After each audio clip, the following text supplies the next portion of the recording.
Hello and welcome students to the channel.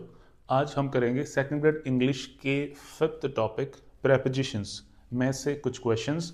और ये questions है कुछ एडवांस लेवल के जिनमें लॉजिक्स से ज़्यादा मैटर करता है कि कुछ एडजेक्टिव्स ऐसे होते हैं, कुछ नाउन्स ऐसे होते हैं और कुछ वर्ब्स ऐसी होती हैं जो अपने बाद में फिक्स्ड प्रेपोजिशंस लेती है। यानी कि वो नाउन्स, वो एडजेक्टिव्स या वो वर्ब्स अगर सेंटेंस में आ गए तो वो अपने बाद में ये ही फिक्स्ड प्रेपोजिशंस लेते हैं।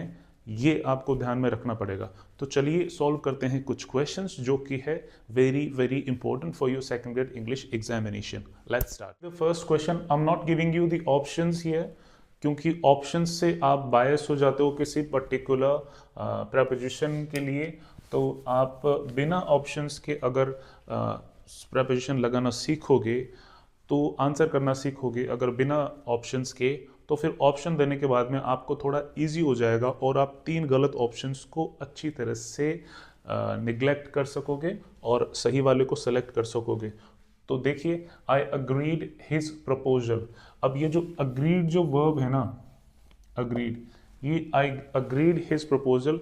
अग्री अपने बाद में टू लेता है, agree to, I agreed to his proposal. तो यहां पर आएगा to, I agree to his proposal. अब आपको दिमाग नहीं लगाना है, आपको ये देखना है कि अग्री अपने बाद में टू लेता है तो आपको टू लगाना है, दैट्स इट। ये फिक्स्ड प्रेपोजिशन है।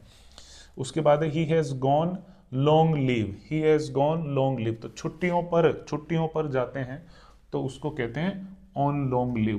तो एक्चुअल में ये ऑन लॉन्ग लीव्स होना चाहिए या फिर ऑन अ लॉन्ग लीव होना चाहिए। ऑन ए लॉन्ग लीव अगर लीव है तो, और या फिर ऑन लॉन्ग लीव्स, इसके एस लगा दो। He has gone on long leaves, छुट्टियों पर जाते हैं ऑन लगाते हैं, on long leaves. I am familiar the situation. इसमें एक चक्कर है कि ये फिक्स प्रपोजिशन तो है लेकिन ये पर्सन्स के लिए और थिंग्स के लिए अलग अलग होती है। जैसे कि दोनों सेंटेंसेस हैं, आई एम फैमिलियर, इसमें भी फैमिलियर है, नीचे वाले सेंटेंस में भी फैमिलियर है। तो आई एम फैमिलियर सिचुएशन के साथ में, रमन इज फैमिलियर मी, मेरे साथ में, तो मैं पर्सन हूं।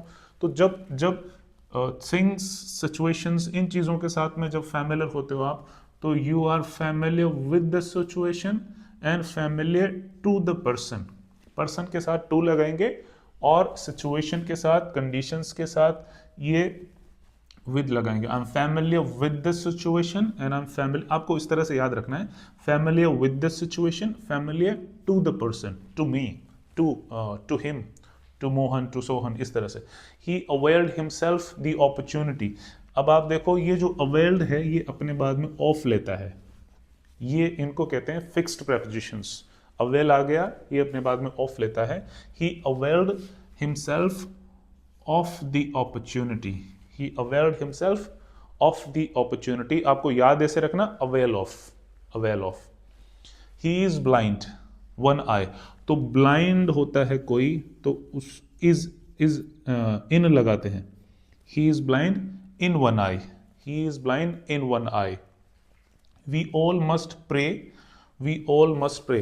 तो आप प्रे करते हो तो किसी मन्नत के लिए करते हो, कोई एक्सपेक्टेशन होती है आपकी, तो उसके लिए करते हो। हिंदी में भी के लिए है और के लिए को इंग्लिश में फॉर कहते हैं। यहाँ सीधा सीधा आंसर है we all must pray for peace, pray for, pray for something, pray for something. We all must pray for something. Could I speak the manager? Could I speak? Speak to, manager से बात कर सकता हूं क्या? से को तो from कहते हैं लेकिन वो लॉजिक यहाँ काम करेगा नहीं।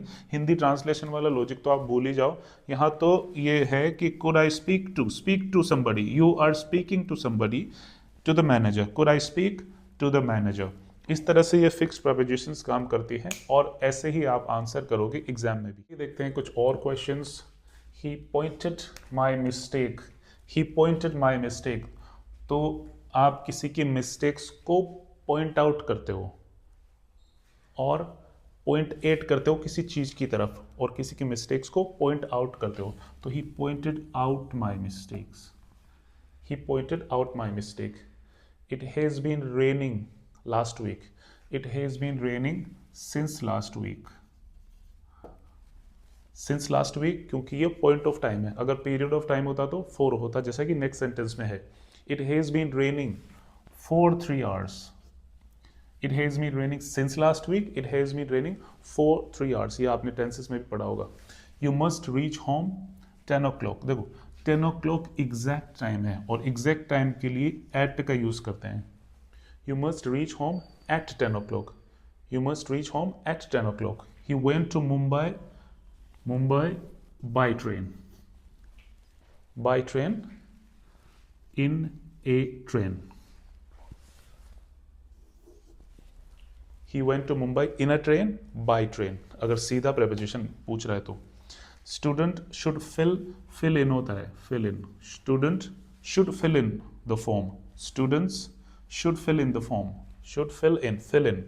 I am fond, तो you are fond of something। fond अपने बाद में of लेता है। fond of, you are fond of something। I am fond of music। fond of। Do not interfere that machine। Do not interfere others' life।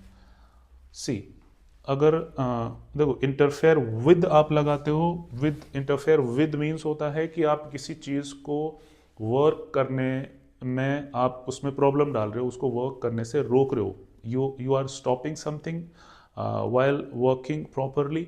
आप उसको रोक रहे हो, प्रॉपरली काम करने नहीं दे रहे हो, तो इंटरफेयर विद। इंटरफेयर इन एक बड़ी चीज़ है, कोई बड़ी सिचुएशन है, कोई मीटिंग है, कोई इंटरफेयर इन अदर्स लाइफ, किसी की ज़िंदगी में दखल अंदाजी करना, तो एक बड़े लेवल पे होता है इंटरफेयर इन। और इंटरफेयर विद होता है किसी चीज़ को ऑपरेट होने में, वर्क करने में आप उसको डिस्टर्बेंस पैदा कर रहे हो, रोक रहे हो उसको। तो do not interfere with that machine and do not interfere in others life. Do not interfere with that machine, do not interfere in others life. तो आई होप आपको प्रेपोजिशन से रिलेटेड ये क्वेश्चंस समझ में आए होंगे, और आई होप आपको वीडियो भी बहुत पसंद आया होगा। पसंद आया तो लाइक ज़रूर कीजिएगा, और thank you so much for watching.